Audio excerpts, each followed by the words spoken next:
apa kabar?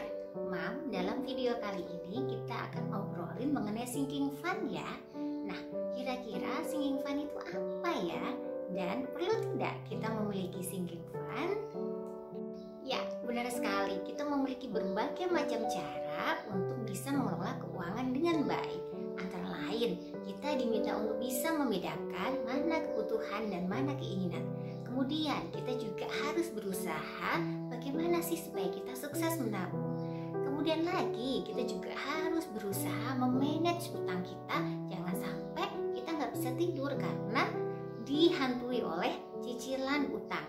Hingga kita juga diminta untuk bisa mengalokasikan dana kita untuk keperluan masa depan, yaitu untuk investasi. Namun bagaimana ya jika kita pengen pergi berlibur untuk melepas lelah, kemudian pengen merenovasi rumah, atau mungkin pengen mengganti kendaraan? Kira-kira kita pakai dana apa ya?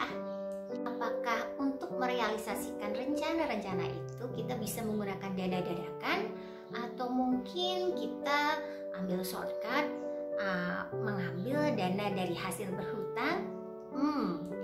Mam, sebetulnya semua bisa direncanakan sehingga kita tidak akan mengambil kedua jalan shortcut tersebut. Kira-kira bagaimana caranya? Yang kita butuhkan adalah sinking fund. Sinking fund secara sederhana bisa diartikan dengan sengaja menyisihkan dana setiap bulan dari penghasilan kita untuk kemudian kita gunakan di masa depan. Sehingga sinking fund memang dana khusus ya Mam, yang memang sengaja kita sisihkan untuk keperluan-keperluan yang sudah kita rencanakan, apapun itu bentuknya.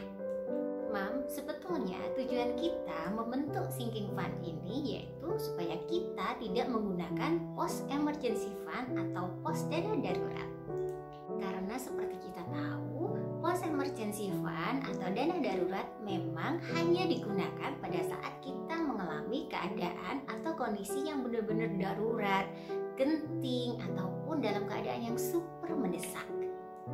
Kondisi darurat yang dimaksud yaitu seperti mungkin tiba-tiba ya kendaraan kita mengalami kerusakan, atau mungkin ya di masa seperti pandemi sekarang ini kita mengalami penurunan penghasilan, atau buruknya lagi kita mengalami pemutusan hubungan kerja. Nah, itulah fungsi dari emergency fund sehingga tidak bisa digunakan untuk keperluan-keperluan yang direncanakan. So, jangan pernah mengambil pos emergency fund jika memang keadaan kita benar-benar tidak darurat. Karena fungsi dari emergency fund adalah sebagai penyelamat saat kita berada dalam kondisi yang tidak menguntungkan. Nah Mam, akhirnya kita bisa dapat ya Mam perbedaan antara sinking fund dan emergency fund. Memang awalnya tampak mirip ya Mam, karena sama-sama kita menyisihkan uang untuk keperluan masa depan dari penghasilan setiap bulan kita. Namun bedanya kalau sinking fund kita bisa gunakan dana itu untuk keperluan dalam bentuk apapun di masa mendatang. Tapi kalau emergency fund kita bisa gunakan dana itu dalam hal benar-benar dalam keadaan darurat, mendesak atau genting. Sehingga kalau kita memakai dana yang ada di sinking fund, kita nggak perlu was-was karena kita bisa menggunakannya ataupun bahkan menghabiskannya. Tapi kalau emergency fund, no, hanya dalam keadaan darurat.